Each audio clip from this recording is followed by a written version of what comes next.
Jack, 1 hour 27 for a best of 11 tonight, 4 consecutive centuries. It's a different form of snooker that you're playing at the moment.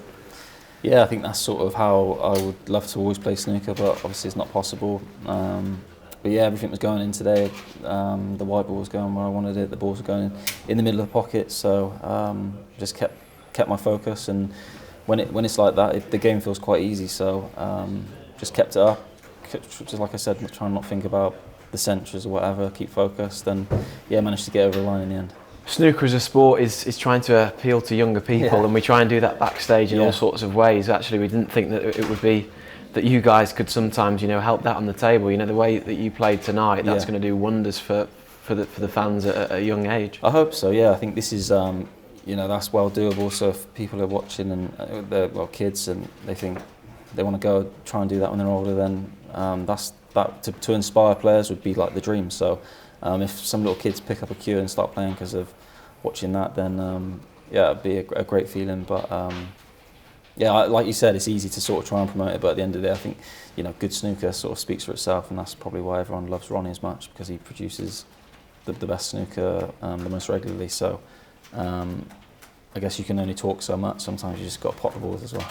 What were your feelings at the start of the night when you were shaking hands with Sean Murphy and he had his all his sequins on and all his sparkles? I didn't even notice. I thought he always wore that. I haven't watched any snooker. I think he went an extra level tonight. Did he? He looked good. I think Sean always looks good. So I think he always looks good. So it didn't really affect me. But I mean, it is what it is. I mean, always just I don't know. I'm not into all them glitter and stuff. So. It's good to have. I mean, some people like a bit of dress code flamboyancy, don't they? So, you look good.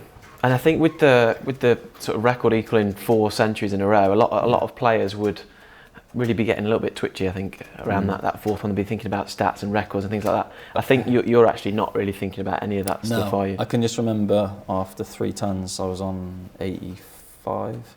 I potted the black to roll it in for a red, and I had a kick on it, and I nearly was sort of snookered by the black spot that was hampered, but I think that was the first time I thought, oh come on, I want to get this century. I think Sean was really impressed by your performance tonight. Are you able to share what he said to you after the match? He just said some really, really nice things. Sean, he's a great ambassador for snooker. He loves it.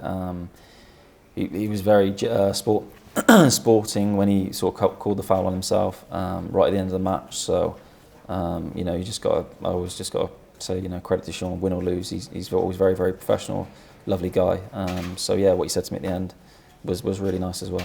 Who do you want next? It's Craig or Alan, isn't it? Do you know what?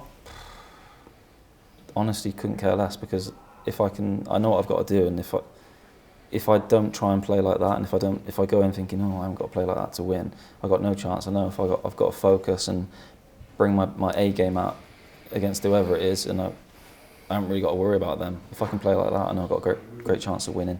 So I'm just trying to stay positive, focused, and I'm not bothered about the other guy.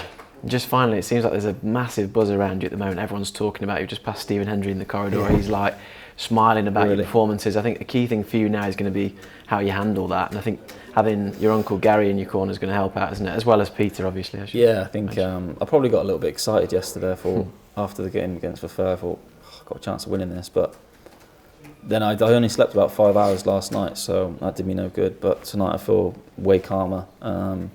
Already sort of thinking about tomorrow's game. I know I've got to be ready sharp at 7 o'clock tomorrow evening. So I don't want to just get to semi-finals. I'm trying to win this thing. So it's cool if people are speaking about it and stuff, but I'm just keeping my head down, not really looking about social media or stuff like that, or listening to Hendry, even though it's cool to hear you say that. But I feel focused. Stay calm. Cheers.